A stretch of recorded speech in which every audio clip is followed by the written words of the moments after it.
Hi, everybody. Again, my name is Adelaida Jiyun Kim. I currently teach fourth graders at Walt Disney Magnet, which is in Uptown, super diverse population of kids and families. So I first wanted to talk to you about my why. Why did I join Pulitzer and why did I decide to do this lesson with my kids? So kind of embarrassing, but these are little scraps that my dad has collected over the years. These are newspaper pieces from the Korean Times. So it's a local newspaper company for Korean speaking families. So my parents, immigrants, and I am also an immigrant from Korea. My parents do not speak any English, and I think reading newspapers in their home language was kind of a connection for them. It provided them a sense of belongingness where they couldn't find people that spoke the same language as them. So I think this became one of my dad's hobbies, just to collect, scraps that may be interesting to us. But these are actually us. So me, my sister, my brother, my mom and dad. So we would participate in this summer art competitions, and we would get some,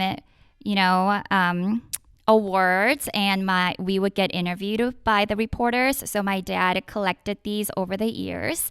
So I always had a connection to reading the newspapers, and I think it gave our family a kind of empowerment, So this is my why to the Pulitzer Center. Alrighty. And then this is a picture of my students.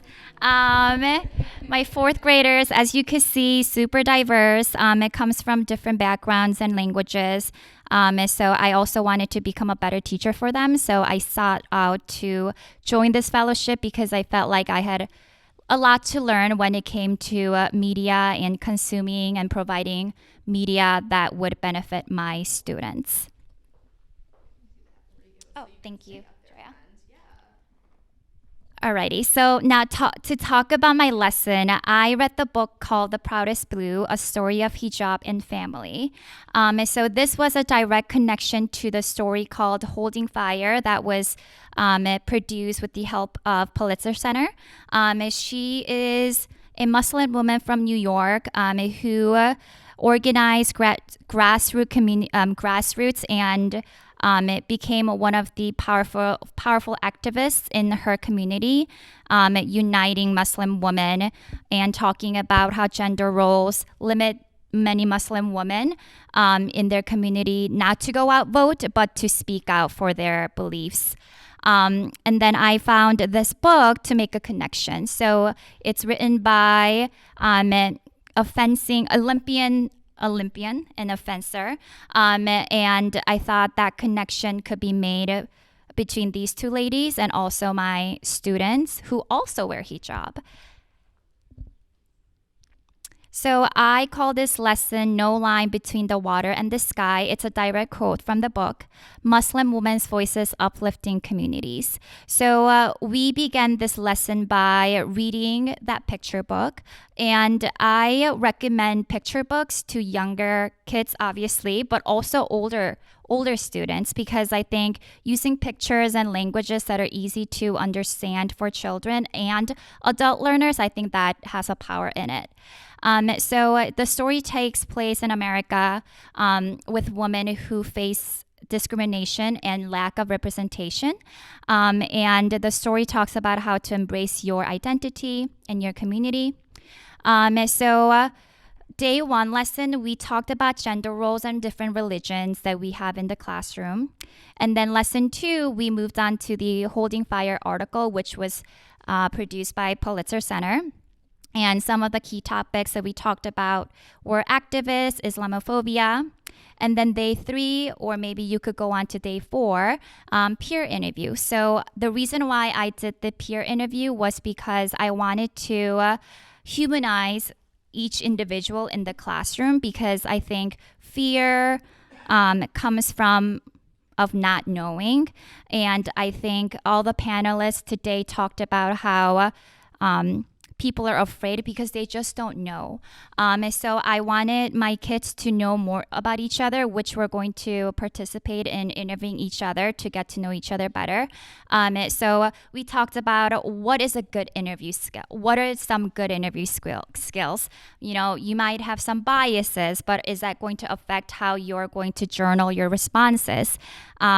And then moving on to day 4 or 5, we worked on the self-portrait because we wanted to reflect ourselves with pictures.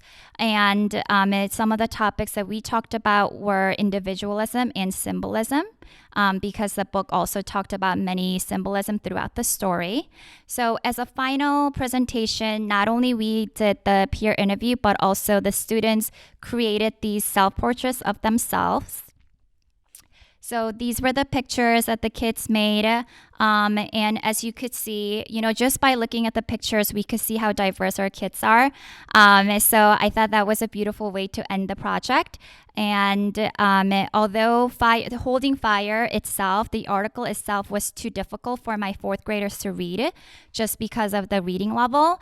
But, we were able to invite journalists that were involved in making these stories, and we had a panel which again humanized the story. So I think journalism is, I think Dr. Yesman said something like bringing journalism into life. I think that's one of the most important things that we have to focus as we're teaching the kids, because when we're learning about history and things like that, I think kids sometimes distance themselves, but it's I think journalism makes people alive. So I really enjoy doing this lesson. So thank you for giving me the time to share. So one website that I like to use with my kiddos, microphone or no microphone? Doesn't matter. I'm not sure. Okay. Is BrainPop, and BrainPop is something.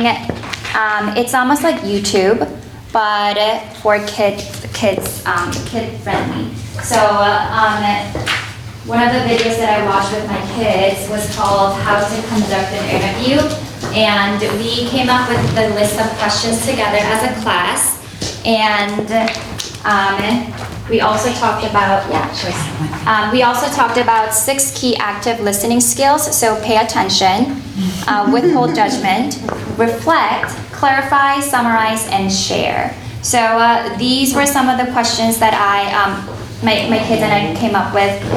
What are your hobbies and why? Who or what inspires you? What is your favorite childhood memory and why? What makes you feel loved? What is your favorite place to visit and why? If you were to visit anywhere in the world, where would you go? What kind of person do you want to be when you grow up? And where do you want to live when you grow up and why? So the reason why